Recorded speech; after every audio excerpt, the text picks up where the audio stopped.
ನಾಟಕ ಕಾಮರಾಜನ ಕಾರ್ಯಗಳು ಅರ್ಥಾತ್ ನಿಜಗಲು ದುರ್ಗದ ಅವಸಾನ. ಮೊದಲನೇ ಭಾಗ ನಿಮಗಾಗಲೇ ಹೇಳಿದ್ದೀನಿ. ಈ ಎರಡನೇ ಭಾಗವನ್ನು ಇನ್ನೂ ದರ್ಬಾರ್ ಸೀನರಿಗೂ ಕೂಡಿಸ್ಕೊಂಡು ತನ್ನ ನರಸಪ್ಪಯ್ಯ, ವೀರಮದಕರಿ, ಆಮೇಲೆ ಪೂರ್ಣಯ್ಯ ಎಲ್ಲ ಇದ್ದಾರೆ ಸಭೆಯಲ್ಲಿ. ಇನ್ನೂ ವೀರಮದಕರಿ ಅದನ್ನು ಕಂಟಿನ್ಯೂ ಮಾಡ್ತಾ ಇದ್ದಾರೆ. ದ್ವಾರಪಾಲಕ ಬಂದು ಮದಕರಿ ನಾಯಕರಿಗೆ ಅರಿಕೆ ಮಾಡಿಕೊಳ್ತಿದ್ದಾನೆ. ಪ್ರಭು, ತಮ್ಮ ದರ್ಶನಕ್ಕಾಗಿ ದಿವಾನ್ ಪೂರ್ಣಯ್ಯನವರು ಕಾಯುತ್ತಿದ್ದಾರೆ. ಏನು? ನರಸಪ್ಪ ಹೇಳ್ತಾನೆ, ಏನು ದಿವಾನ್ ಪೂರ್ಣಯ್ಯನವರು ಬಂದಿರುವರೆ? ಆಶ್ಚರ್ಯವಾಗಿದೆಯಲ್ಲ, ಅವನು ಬರೋನಲ್ಲ, ಯಾಕೆ ಬಂದ ಇಲ್ಲಿ ಅಂತಂತೇಳಿ ನರಸಪ್ಪಯ್ಯ ಹೇಳ್ತಾರೆ. ವೀರಮದಕರಿ ಅವಾಗ ಅಡ್ರೆಸ್ ಮಾಡ್ತಾನೆ, ಅವನಿಗೆ ಹೇಳ್ತಾನೆ, ಆಶ್ಚರ್ಯವೆಲ್ಲಿಂದ ಬಂತು ಪ್ರಧಾನಿಗಳೇ? ಉಪ್ಪು ತಿಂದವರು ನೀರು ಕುಡಿಯಲೇಬೇಕು. ಹೋಗಿ ಅವರನ್ನು ಬರಮಾಡಿಕೊಂಡು ಕರ್ಕೊಂಬರ್ರಿ. ಆವಾಗ ಪೂರ್ಣಯ್ಯ ಬರ್ತಾನೆ, ನರಸಪ್ಪಯ್ಯ ಹೋಗಿ ಕರ್ಕೊಂಬರ್ತಾನೆ. ಆವಾಗ ಪೂರ್ಣಯ್ಯ ಹೇಳ್ತಾನೆ, ಪ್ರಭುಗಳಿಗೆ ಪ್ರಣಾಮಗಳು. ಬನ್ನಿ ಬನ್ನಿ. ದೊಡ್ಡ ಮದಕರಿ ಹೇಳ್ತಾನೆ, ಬನ್ನಿ ಬನ್ನಿ ದಿವಾನ್ ಪೂರ್ಣಯ್ಯನವರೇ, ಕುಳಿತುಕೊಳ್ಳಿ. ಆಮೇಲೆ ಪೂರ್ಣಯ್ಯ ಹೇಳ್ತಾನೆ, ಏನು ಪ್ರಭುಗಳು ಕೂಡಲೇ ಬಿದನೂರಿನಿಂದ ಹೊರಟು ಬಂದಿರುವಿರಿ? ಏಕೆ ಬರಬಾರ್ದಾಗಿತ್ತೆ? ಹಾಗಲ್ಲ, ಪ್ರಭುಗಳು ಈ ಅವಸರದ ನಿರ್ಣಯ ನವಾಬ್ ಹೈದರಾಲಿಯವರ ತುಂಬ ನೋವುಂಟು ಮಾಡಿತು. ನವಾಬರು ನನ್ನನ್ನು ತಮ್ಮ ಬಳಿಗೆ ಕಳಿಸಬೇಕಾಗಿ ಬಂತು. ನೀವು ದಿಢೀರ್ನೇ ಆಗಿ ಬಂದದ್ದು ಹೈದರಾಲಿ ಮಹಾಪ್ರಭುಗಳಿಗೆ ಸರಿ ಅನ್ನಿಸ್ಲಿಲ್ಲ. ಇದ್ದಕ್ಕಿದ್ದಂಗೆ ಯಾಕೆ ಹೊರಟರು ಅಂತಂತೇಳಿ ತಿಳ್ಕೊಂಬರೋಕ್ಕೆ ನನ್ನನ್ನು ಇಲ್ಲಿಗೆ ಕಳಿಸಿ ಮಾಡಿರ್ತಾರೆ. ವೀರಮದಕರಿ ಹೇಳ್ತಾನೆ, ಓದ ಕೆಲಸ ಪೂರೈಸಿದ ಮೇಲೆ ಅಲ್ಲಿ ಉಳಿಯಲು ನಮಗೇನು ಕೆಲಸ ಪೂರ್ಣಯ್ಯನವರೇ? ಆಗಲ್ಲ, ಪ್ರಭುಗಳು ಭಾಳ ಕೋಪದಲ್ಲಿದ್ದೀರಿ. ತಮ್ಮ ಸಮರ ಕೌಶಲ್ಯವನ್ನು ಪ್ರತ್ಯೇಕ ಕಂಡು ನವಾಬರು ತಮ್ಮಗಳ ಬಗ್ಗೆ ತುಂಬ ಅಭಿಮಾನವನ್ನು ತಳೆದಿರುವವರು. ತಾಳಿ ಬಿಡ್ರಿ, ಅಭಿಮಾನ ಯಾರಿಗೆ ಬೇಕು? ಅವರಿಗೆ ಹೇಳಿದ ಪ್ರಕಾರ ನಾವು ಗೆದ್ದುಕೊಟ್ಟಿದ್ದೀವಿ ತಾನೆ, ತಪ್ಪು ಮಾಡಿದ್ವಿ. ಆದರೆ ಅದರಲ್ಲಿ ಅಭಿಮಾನ ಪಡುವ ಅವಶ್ಯಕತೆ ಏನಿದೆ? ನಿಮ್ಮ ಪ್ರಭುಗಳು ಪೂರ್ಣಯ್ಯನವರೇ, ಅವಶ್ಯಕತೆ ಏನಿದೆ? ಸಂತೋಷ,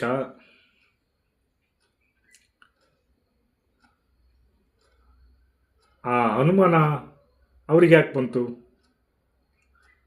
ಗೆದ್ದಾವೆ, ಹೇಳಿದ ಪ್ರಕಾರ ನಾವು ಗೆದ್ದು ಕೊಟ್ಟಿದ್ದೀವಿ, ಮತ್ತೀಗ ಅನುಮಾನ ಪಡುವ ಅವಶ್ಯಕತೆ ಏನಿದೆ? ಹಾಗೆ ಕಳಿಸಿದ್ರೆ ನಿಮ್ಮನ್ನು ಆ ವಿಷಯದಲ್ಲಿ ಭಾಳ ಸಂತೋಷ. ಅವರಿಗೆ ನಮ್ಮ ಧನ್ಯವಾದಗಳನ್ನು ತಿಳಿಸಿಬಿಟ್ರಿ ನೀವು ಹೋಗಿ, ಅವರು ಸಂತೋಷವಾಗಿರಲಿ. ಹಾಗಲ್ಲ ಮಹಾಪ್ರಭುಗಳೇ, ದಿವಾನ್ ಪೂರ್ಣಯ್ಯ ಹೇಳ್ತಾನೆ, ಅವನು ಭಾರೀ ಕುಶಲ, ಭಾರೀ ಮೋಸದ ತಂತ್ರಗಾರಿಕೆ. ನಮ್ಮ ಕಡೆಯವರೇ ಆದರೂ ಒಬ್ಬ ಆಪೋಸಿಟ್ ಪಾರ್ಟಿ ಕಡೆ ಸೇರ್ಕೊಂಡು ಅವನು ಪ್ರಧಾನಿ ಪಟ್ಟವನ್ನು ಅನುಭವಿಸ್ತಾ ಇದ್ದಾನೆ. ಹೆಂಗೆ ನೋಡಿ, ನಮ್ಮ ಹಿಂದೂಗಳು ಮಾಡೋ ರೀತಿ ಹೆಂಗಿರ್ತದ್ದು. ಅವರು ಹೈದರಾಲಿ ಕಡೆ ಸೇರ್ಕೊಂಡು ನಮ್ಮ ಚಿತ್ರದುರ್ಗದ ಮೇಲೆ ಎಲ್ಲ ರೀತಿಯಿಂದ ಅವಲಂಬಿಸ್ತಾ ಇರುತ್ತೆ.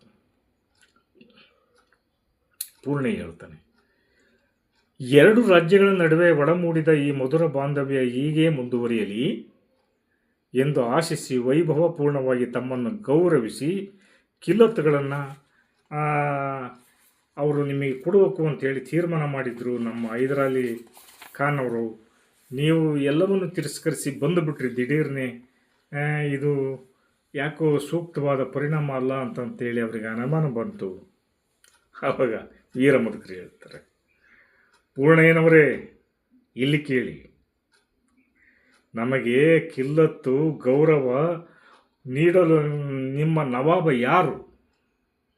ನೀವು ನಮ್ಮ ನವಾಬ ನಮಗೆ ಗೌರವ ಬಿರುದು ಬಾವಲಿಗಳನ್ನು ಕೊಡೋದಕ್ಕೆ? ಇರಬಹುದು ಮೈಸೂರು ಸಂಸ್ಥಾನದ ಸರ್ವಾಧಿಕಾರಿ. ಆದರೆ ಬೇಡಿದವರಿಗೆ ಬೇಡದ್ದನ್ನೇ ಕೊಡಬಲ್ಲ ನಮ್ಮ ಶ್ರೀ ಗುರು ಮುರುಘರಾಜೇಂದ್ರ ಸ್ವಾಮಿಗಳು ಪರಮ ಭಕ್ತರು. ನಾವು ಶಾಂತಮೂರ್ತಿಗಳ ಪರಮ ಭಕ್ತರು. ನಾವು ಅವು ನಮಗೆ ಕೊಡ್ತಾರೆ. ಅವರು ಕೊಟ್ಟದ್ದು ನಮಗೆ ಶ್ರೇಷ್ಠ. ನಿಮ್ಮ ನಮೋಬ ಯಾರು ನಮಗೆ ಕೊಡೋದಕ್ಕೆ? ಕಂಡವರಿಂದ ನಾವು ಕಾಣಿಕೆ ಸ್ವೀಕರಿಸೋದು ನಮ್ಮ ವಂಶದಲ್ಲಿಯೇ ಇಲ್ಲ. ಪೂರ್ಣಯ್ಯನವರೇ, ಹೀಗೆ ಹೇಳಿ ನಿಮ್ಮ ನವಾಬರಿಗೆ ಕಂಡ್ರ ಹತ್ರ ನಾವು ಬೇಡಿ ಬಿರುದು ಬಾವಲಿಗಳನ್ನು ಕಿಲ್ಲತ್ತುಗಳನ್ನು ತೆಗೆದುಕೊಳ್ಳುವುದು ನಮ್ಮ ವಂಶದಲ್ಲಿ ಬೆಳೆದು ಬಂದಿಲ್ಲ. ನಮಗೆ ಮುರುಘರಾಜೇಂದ್ರ ಸ್ವಾಮಿಗಳಿದ್ದಾರೆ, ಶಾಂತಮೂರ್ತಿಗಳು ನಮಗೆ ಕೊಡಬೇಕು. ಅವರ ಆಶೀರ್ವಾದವೇ ನಮಗೆ ಬಿರುದು ಬಾವಲಿಗಳು. ಇವರು ಯಾರು ನಮಗೆ ಕೊಡೋದಕ್ಕೆ? ಬಾಡಿಗೆ ಸಿಪಾಯಿಗಳು ಅಲ್ಲ, ನಮ್ಮ ಬಂಧುಗಳು ಅಲ್ಲ, ಬಂಟರೂ ಅಲ್ಲ. ಹೋಗಿ ನಿಮ್ಮ ನವಾಬರಿಗೆ ತಿಳಿಸು ಅಂತ ಹೇಳಿ ನಮ್ಮ ಮದಕರಿಗಳು ನಮ್ಮ ಪೂರ್ಣಯ್ಯನವರಿಗೆ ಹೇಳ್ತಾರೆ. ಆವಾಗ ಪೂರ್ಣಯ್ಯನವರು, ಪ್ರಭುಗಳೇ, ತಮ್ಮ ಶಕ್ತಿ, ಶೌರ್ಯ, ಸಾಹಸಗಳ ಬಗ್ಗೆ ಈಗಾಗಲೇ ನವಾಬರಿಗೂ ಗೊತ್ತಿದೆ ಅವರಿಗೆ. ಅಂದಾಗ ನಿಮ್ಮ ಹೊಗಳಿಕೆ ಸಾಕು, ಈಗ ಬಂದ ಕಾರಣ ತಿಳಿಸಿ, ನೀವು ಮಾತು ಮುಂದುವರಿಸಬೇಡಿ. ದೊರೆಗಳೇ, ಪೂರ್ಣಯ್ಯ ಮಾತರಿಗಳತನು ಬಹಳ ಕುತಂತ್ರಿಯೋ. ದೊರೆಗಳೇ, ನಮ್ಮ ಸೈನ್ಯ ಈಗಾಗಲೇ ನಿಜಗಲು ದುರ್ಗಕ್ಕೆ ಮುತ್ತಿಗೆ ಹಾಕಿ ಕುಳಿತ ಮಾತ್ರಕ್ಕೆ ಕೋಟೆ ಕೈವಶವಾಗುವುದೆಂದು ನೀವು ತಿಳಿದಿರುವಿರ ಪೂರ್ಣಯ್ಯನವರೇ. ಬೆಲ್ಲದ ಹಚ್ಚೆ ಅದು ನಿಮ್ಮ ಕೈವಶವಾಗುವುದಕ್ಕೆ. ದುರ್ಗದ ಜಾಡು ದುರ್ಗದವರಿಗೆ ಅಲ್ಲದೆ ಮತ್ತಾರಿಗೂ ಗೊತ್ತಿಲ್ಲ. ನಿಜಗಲ್ ದುರ್ಗವನ್ನು ಅಷ್ಟು ಸುಲಭವಂತ ನೀವು ತಿಳಿಯಬೇಡಿ. ವರ್ಷ 6 ತಿಂಗಳೇನು, ಇನ್ನು 2 ವರ್ಷ ಇದ್ದರೂ ಆ ಕೋಟೆಯ ಕಲ್ಲನ್ನು ನಿಮಗೆ ಮುಟ್ಟುವುದಕ್ಕಾಗೋದಿಲ್ಲ. ದೊಡ್ಡ ಬಾಧಕರಿ ಹೇಳ್ತಾನೆ ಪೂರ್ಣಯ್ಯನವರಿಗೆ. ಇದನ್ನರಿತೇ ಪೂರ್ಣಯ್ಯ ಹೇಳ್ತಾನೆ, ಇದನ್ನರಿತೇ ನಮ್ಮ ಸಹಕಾರ ಬಯಸಿದ್ದಾರೆ ನಮ್ಮ ನವಾಬರು. ಇದನ್ನು ಗೊತ್ತಿದ್ದೇ ನಿಮಗೆ ನೀವಲ್ದಲೇ ಅಂತೇಳಿ ನಮ್ಮ ನವಾಬರು ಒಪ್ಪಿಗೆ ಕೊಡಿ ದಯವಿಟ್ಟು ಈ ಒಂದು ವಿಚಾರದಲ್ಲಿ. ಮದಕರಿಗಳೇ, ನವಾಬರು ಅದಕ್ಕೋಸ್ಕರ ಕಳಿಸಿದ್ದಾರೆ. ದೊಡ್ಡ ಮದಕರಿ ಹೇಳ್ತಾನೆ, ಆಗಲಿ ಪೂರ್ಣಯ್ಯನವರೇ, ನಿಮ್ಮ ನವಾಬರು ಮನೆಯಲ್ಲಿ ಉಂಡು ದಂಡಿನಲ್ಲಿ ಕೈ ತೊಳೆಯುವ ಆತುರ ಸ್ವಭಾವದವರು. ನಮ್ಮ ಲಾಂಛನ ಹನುಮದ್ ಗರುಡು ಧ್ವಜ, ಮೈಸೂರಿನವರದು ಧ್ವಜ ಗುರುತು ಗಂಡಬೇರುಂಡ. ಈ 2 ಧ್ವಜಗಳು ನಾವು ಗೆದ್ದುಕೊಟ್ಟ ಯಾವುದೇ ಕೋಟೆಯ ಮೇಲೆ ಸರಿಸಮವಾಗಿ ಹಾರಾಡುವಂತಾಗಬೇಕು. ಇದಕ್ಕೆ ಸಮ್ಮತಿ ಇದ್ದರೆ ನಾವು ನಿಜಗಲು ದುರ್ಗವನ್ನು ಗೆದ್ದುಕೊಡುತ್ತೇವೆ. ಇದಕ್ಕೆ ಒಪ್ಪಿಗೆ ಇದೆಯಾ? ನಮ್ಮ ಧ್ವಜ, ಮೈಸೂರು ಸಂಸ್ಥಾನದ ಧ್ವಜ 2 ಸಮವಾಗಿ ಹಾರಾಡಬೇಕು.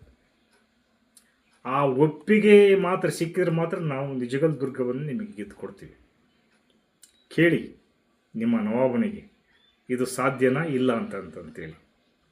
ಆಗಲಿ ಪ್ರಭುಗಳೇ, ನಾನು ನಿಮಗೆ ತಿಳಿಸಿ ವಿಷಯವನ್ನು ಹೇಳ್ತೇನೆ ಅಂತಂತೇಳಿ ಪೂರ್ಣಯ್ಯ ಸಕಲ ಮರ್ಯಾದೆ ಬಂಧುಗಳಿಗೆ ಕಳಿಸಿಕೊಟ್ಬಿಡ್ತಾರೆ.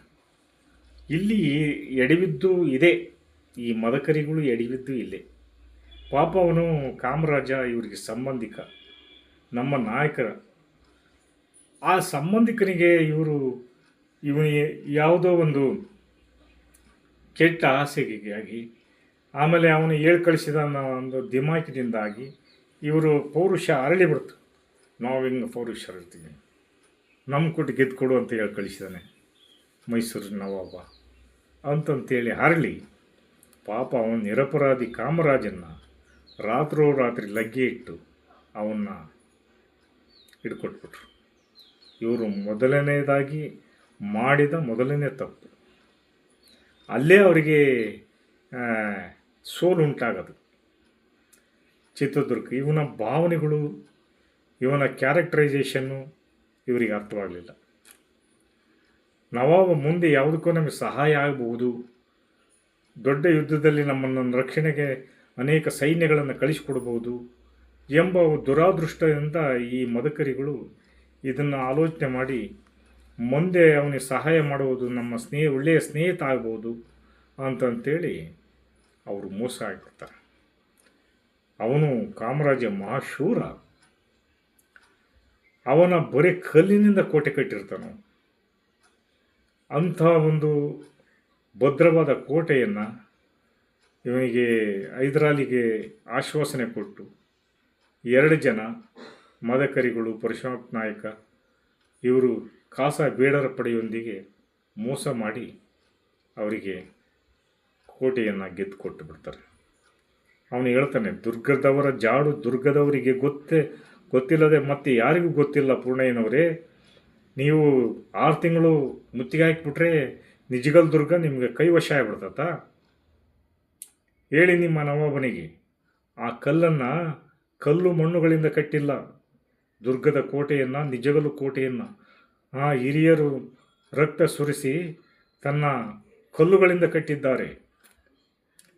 ಉಕ್ಕಿನ ಕೋಟೆ, ಇದನ್ನು ಮುಟ್ಟಲು ಯಾರಿಂದಲೂ ಸಾಧ್ಯ ಇಲ್ಲ. ನಿಮ್ಮ ನವಾಬ ಅಲ್ಲ, ಇನ್ನೇ ಯಾರೇ ಬರಲಿ ಇದನ್ನು ಗೆಲ್ಲಕ್ಕೆ ಸಾಧ್ಯ ಇಲ್ಲ. ನೀವು ಹೋಗಿ ಹೇಳಿ ನಿಮ್ಮ ನವಾಬನಿಗೆ ಅಂತಂತೇಳಿ ಪೂರ್ಣಯ್ಯನವರಿಗೆ ಮದಕರಿ ಜೋರಾಗಿ ಅಡ್ರೆಸ್ ಮಾಡಿಬಿಡ್ತಾನೆ, ಹೇಳಿಬಿಡ್ತಾನೆ. ಅವನು ಎಂಥ ಕುತಂತ್ರಿ ಅಂತ ಪಾಪ ಈ ಅಣ್ಣ ತಮ್ಮಗಳಿಗೆ ಗೊತ್ತಿಲ್ಲ. ಇವರಿಗೆ ಏನು ಅಂತಂತಂದರೆ, ನಾವು ಆನೆ ನಡೆದದ್ದೇ ದಾರಿ, ನಮ್ಮ ಶಕ್ತಿ ನಮ್ಮ ಬಲ, ಶಕ್ತಿಯನ್ನು ನಂಬಿಕೊಂಡು ಜೀವನ ಮಾಡೋರು. ಹಂಗೆ ಹೈದರಾಲಿಗೆ ಇವರು ಸರೆಂಡರ್ ಆಗಿಬಿಡ್ತಾರೆ. ಈಗ ಆಗಿಬಿಟ್ಟು ಅಲ್ಲಿ ಮೊದಲನೇ ತಪ್ಪು ಮಾಡಿದ್ದು ಅಲ್ಲೇ ಅನೇಕ ಇದಂತ ಅಲ್ಲ, ಅನೇಕ ಕೋಟೆಗಳನ್ನು, ಅನೇಕ ಪಾಳೆಪಟ್ಟುಗಳನ್ನು ಗೆದ್ದು ಕೊಟ್ಟಿರ್ತಾರೆ. ಇವರು ಅನೇಕ ಸಹಾಯ ಮಾಡಿರ್ತಾರೆ ಹೈದರಾಲಿಗೆ ಸಹಾಯ ಮಾಡಿದರು. ಅವನು ಕುತಂತ್ರಿ ಸ್ವಭಾವ ಬಿಡೋದಿಲ್ಲ. ಅವನು ಮಾಡಿದರು. ಅವರು ಹಿಂದಿನದೆಲ್ಲ ಆಮೇಲೆ ಯೋಚನೆ ಮಾಡ್ತಾನೆ. 6 ತಿಂಗಳು ಗತಿಸಿದ ಮೇಲೆ, ಓಹೋಹೋ, ಇನ್ನು ಯಾರ ಕೈಲಿಂದಲೂ ಸಾಧ್ಯ ಇಲ್ಲ, ಇದು ಮದಕರಿಯಿಂದಲೇ ಸಾಧ್ಯ, ಇವನ್ನೇನಾರು ಮಾಡಿ ಸ್ನೇಹ ಗಳಿಸ್ಬೇಕು. ಅಲ್ಲಿ ಅನೇಕ ವೈಮನಸ್ಸುಗಳು ಬಂದಿರ್ತವೆ ಹೈದರಾಲಿಗೂ ಮದಕರಿ ನಾಯಕನಿಗೂ. ಹಿಂದೆ ಗೆದ್ದು ಕೊಟ್ಟಾಗ ಅನೇಕ ವೈಮನಸ್ಸುಗಳು ಬಂದಿರ್ತವೆ. ಟಿಪ್ಪು ಸುಲ್ತಾನಿಗೂ ಮದಕರಿಗೂ ಒಂದು ಸರಿ ಜಗಳ ಆಗಿರ್ತತೆ. ಆಮೇಲೆ ಯಾವುದೋ ಒಂದು ಮಾರ್ಗನ ಗೆದ್ದು ಕೊಟ್ಟಾಗ ಅವರಿಗೆ ಟಿಪ್ಪು ಸುಲ್ತಾನು ಇವೆಲ್ಲ ಆದರೂ ಮನಸ್ಸಿನಾಗೆ ಇಟ್ಕೊಂಡಿರ್ತಾರೆ ಇವರು. ಆದರೆ ಇಟ್ಕೊಂಡು ಆ ಕ್ಷಣಕ್ಕೆ ಮತ್ತೆ ಅವ್ರ ಮಾತಿಗೆ ಮರುಳಾಗಿ ಬಲಿಯಾಗಿಬಿಡ್ತಾರೆ. ಹೀಗಾಗಿ ಈ ಒಂದು ಎಪಿಸೋಡನ್ನು ಇಲ್ಲಿ ಮುಗಿಸ್ತಾ ಇದ್ದೀನಿ. ಮುಂದಿನ ಎಪಿಸೋಡಿಗೆ ನಾನು ಮುಂದಿನ ಭಾಗವನ್ನು ನಿಮಗೆ ವಿವರಣೆ ಮಾಡ್ತೀನಿ. ದಯವಿಟ್ಟು ಚಾನಲನ್ನು ಸಬ್ಸ್ಕ್ರೈಬ್ ಮಾಡಿ, ಲೈಕ್ ಕೊಡಿ, ಶೇರ್ ಮಾಡಿ ಅಂತ ಕೇಳಿಕೊಳ್ಳುತ್ತಾ ಇವತ್ತಿನ ಕಾರ್ಯಕ್ರಮವನ್ನು ಇಲ್ಲಿ ಮುಗಿಸ್ತಾ ಇದ್ದೀನಿ. ನಾಟಕ ಇದು ಭಾಗ 1 ಕವನದ್ದು ನಿಲ್ಲಿಸಿದ್ದೀನಿ. ಆರೋಗ್ಯ ಭಾಗ್ಯ ನಾಟಕ ಮತ್ತು ರಾಮಾಯಣ ಈ 3 ಭಾಗಗಳು ನಿಮ್ಮ ಮುಂದೆ ತರ್ತಾ ಇದ್ದೀನಿ. ದಯವಿಟ್ಟು ಎಲ್ಲರೂ ಕೇಳಿ, ಉಪಯುಕ್ತವಾದ ಮಾಹಿತಿಗಳು ಇರ್ತವೆ ಅಂತ ಕೇಳಿಕೊಳ್ಳುತ್ತಿ ಇವತ್ತಿನ ಕಾರ್ಯಕ್ರಮವನ್ನು ಮುಗಿಸ್ತಾ ಇದ್ದೀನಿ. ಜೈ ಹಿಂದ್, ಜೈ ಕರ್ನಾಟಕ.